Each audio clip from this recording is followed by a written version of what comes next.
They say every superhero needs a super vehicle, and now there's a Weedmobile rolling along the streets of New Jersey. New Jersey's Weedman, Edward Forchion, is running for Congress, and his tribute to marijuana legalization is one of the more interesting campaign tools we've ever seen.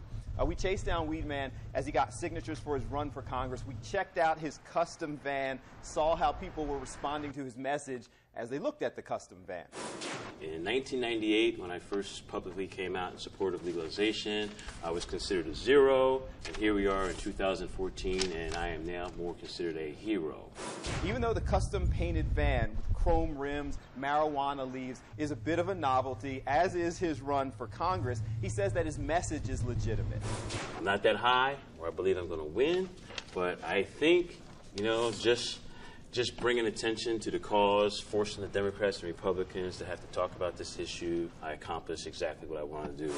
We were there with him and the Weedmobile as he submitted signatures to run as an independent for Congress, the seat that John Runyon is vacating. I'm on the ballot now, bitches. Although few really expect him to win, the Weedman believes that his participation in the national election and the attention of campaigning going all over the state in the Weedmobile could bring some legitimacy to his message of the legalization of marijuana. We'll see if Weedman's run can gain support for his message, but in the meantime, be on the lookout for the Weedmobile. He'll be out campaigning over the next several months. It'll be rolling and smoking in a neighborhood near you. Puff, puff, pass.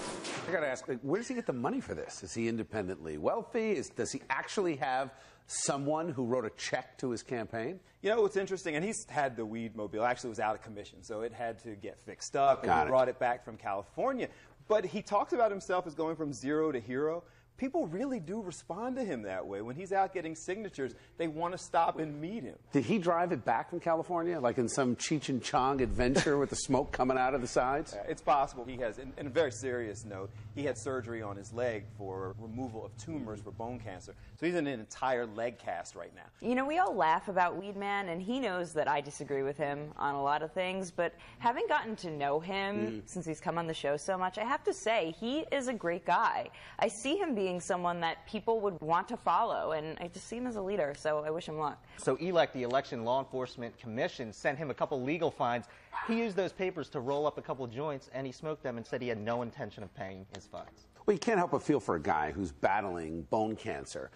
Having said that, he goes the next step, and I think if he's stuck with medical marijuana and could demonstrate his own personal need for it, that's a message that might really resonate, but he takes the next leap about people just getting high, and I think that's where he loses traction.